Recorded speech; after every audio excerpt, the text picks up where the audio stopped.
এবার দেবলীনার চাল দেবলীনার উপরে উল্টো পড়ে গেল। হ্যাঁ বন্ধুরা, ভিডিওতে লাইক দিয়ে দেখতে থাকুন। যেখানে কিনা বাড়িসুদ্ধ লোক সকলে একসঙ্গে বসে অবশেষে খায়, ঠিক সেই মুহূর্তেই দেবলীনা যখন এক দৃষ্টিতে কুসুমের দিকে তাকিয়ে থাকে এবং অবাক হয়ে যায় যে কুসুম কোনো রকম কোনো অসুস্থতা কেন দেখা দিচ্ছে না। ঠিক সেই মুহূর্তে কুসুম যখন দেবলীনাকে ফাঁসানোর জন্য বলতে থাকে যে, কী ব্যাপার দেবলীনা ম্যাডাম, আপনি হাঁ করে তাকিয়েছেন কেন বলুন তো? সকলে খাচ্ছে যেহেতু আপনি কিছুই খাচ্ছেন না, কিছুই মুখে দিচ্ছেন না, এটা কেমন হয় বলুন তো?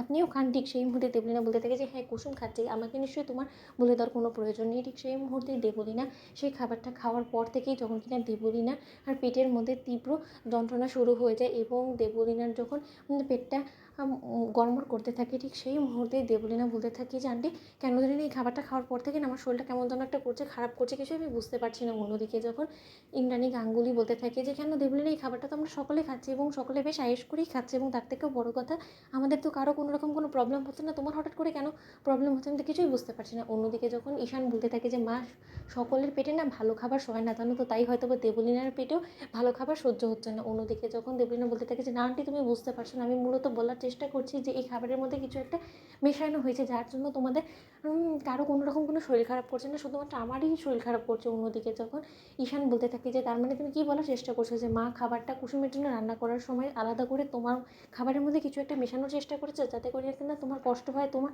কোনো রকম কোনো অসুস্থতা দেখাতে তুমি এটা বলার চেষ্টা করছো। অন্যদিকে যখন মীনাক্ষী বলতে থাকে যে, এই দেবলীনা তোমার চাল আবার তোমার উপরে উল্টো পড়ে গেল না তো? তুমি একবারও ভেবে দেখেছো যে সেই থালাটা যদি উল্টে গিয়ে থাকে? অন্যদিকে যখন দেবলীনা বলতে থাকে যে, আন্টি তোমার মাথা খারাপ হয়ে গেছে বলো তো, যেখানে কিনা কুসুমের জন্য আলাদা করে সেই আইবুড়ো ভাতের থালাটা তৈরি করাই ছিল এবং আমাদের বাড়ি শুদ্ধ কারোর জন্য তো সেই আইবুড়ো ভাতের থালা তৈরি করা ছিল না, তাহলে আমার খাবারের মধ্যে বিষ মেশাতে কেন ভুল হবে বলো তো? তোমার কি মাথা খারাপ হয়ে গেছে? আমি সম্পূর্ণরূপে ঠিকই করেছি, কিন্তু হঠাৎ করে কুসুমের কোনো কিছু হলো না, অথচ আমার কেন পেটটা এরকম গড়মড় করছে আমি তো সেটাই বুঝতে পারছি না। অন্যদিকে যখন দেবলীনা বলতে থাকে যে, আন্টি আমি আর বেশিক্ষণ বসে থাকতে পারছি না, আমাকে এক্ষুনি ওয়াশরুমে যেতে হবে, অন্য হয়তো বা প্রবলেম হয়ে যাবে। ঠিক সেই মুহূর্তেই দেবলীনা যখন বারবার করে ওয়াশরুমে যাওয়া আসা করতে থাকে, অন্যদিকে বাড়ি শুদ্ধ সকলে হাসতে থাকে। ঠিক সেই সময় কুসুম বলতে থাকে যে, খুব স্বাদ ছিল তাই না, যে আজকে এই বাড়িতে আমার শেষ দিন করার, যাতে করে কিনা আমি কোনোদিনও আর দেবীমা এবং ছোটো সাহেবকে একত্রে না করতে পারি, তাই তো? কিন্তু শত্রুর মুখে ঝামা ঘষিয়ে দিয়ে এই কুসুম সব বাড়ি জিতবে এবং কুসুম সব ফাঁড়া কাটিয়ে বারবার করে এই গাঙ্গুলি পরিবারকে রক্ষা করবে, ঠিক এরকম করি যেরকম করে কিনা আজকে আমি রক্ষা করেছি।